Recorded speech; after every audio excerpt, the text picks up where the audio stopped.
I don't know who needs to hear this, but if you're still waiting on the government to give you a handout, to support you, and you're relying on the government to really just get you by in life, I want to tell you some truth. And it might step on your toes, but I love you. That's why I'm sharing this. But the government is not going to save you. Yes, we can be thankful for the resources the government gives. But if you're reliant on the government to supply your finances, your food, everything, and I get it, sometimes people are in like crisis and a need. And hey, for those that don't really have a strong work ethic, go for it. Live off the government. But for those that know there's more inside of them, you don't have to settle for these things. As a child, I grew up on government assistance with my family. And let me tell you, my mom was a single mom. She was a single mom of 5 kids, me being the middle child. And she had to do what she had to do.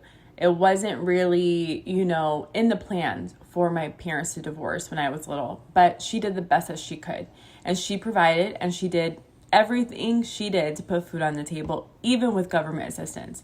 But as little as I was, and as I grew up as a teenager, as a young adult, I always said, I never want to go through this. And I never want my future children to have to go through this too. If maybe this offends you in some kind of way, that's not my intention. But really, my intention is to expose these things, because what we aren't taught in school, we don't know. I wasn't taught certain things about entrepreneurship and building a business. None of us are taught these things. We're just taught to get a degree, get a job, or just work a 9-to-5 your whole life and live off of retirement. And why do you think that a lot of people don't go after the things that they're good at, that they're called to do, that they dream about? And I get it, like we have to align our lives to God's will. That is the most important thing. But even walking out in God's will, He calls us to do something that we're living in a financial freedom, so we are not tied down to bills, to debt. Like, debt is not of God. I'm sorry. When you can actually get to a place where you're like, I don't want to live out of debt. Owing people, the government, money is not biblical. But we all fall into this trap. I did too. Andrew did too. And so as I step more and more into business, I realized that I wish I would have learned this much sooner. But we know that all things happen for a reason. And so now that I understand the life of an entrepreneur, what it takes to build a business, what it takes to put myself out there, also what it takes to renew my mind daily, is so important. Sometimes you really have to get to a low place in life to say, I don't want to go through this again. Andrew and I struggled, like I would say 2nd year of marriage, with money. And that was because we were, switching through jobs. We moved to a new place. We had all this debt on our back. We weren't being very wise. And so God allowed certain things to happen. Our negligence, really, that's what it is. And it happened, but then we realized we never want to go through this again. So what do we have to do to never go through this again? Yes, we work hard. We have a strong work ethic.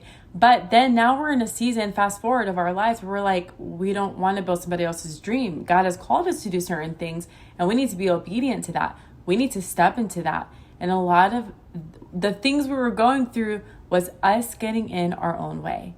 And when you understand that you get in your own way, that's when things will change for you. So this is a reminder to share with you, no more blaming the government, no more blaming people and friends and family for the position that you're in. I get it. Some of us, our upbringing, it's what it was.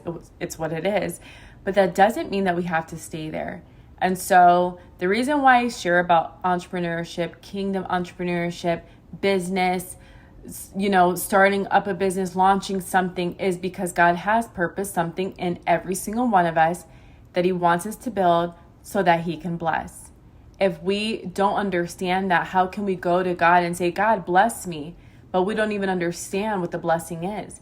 We have to be in a position, heart postured and all, where we say, God, you gave this to me.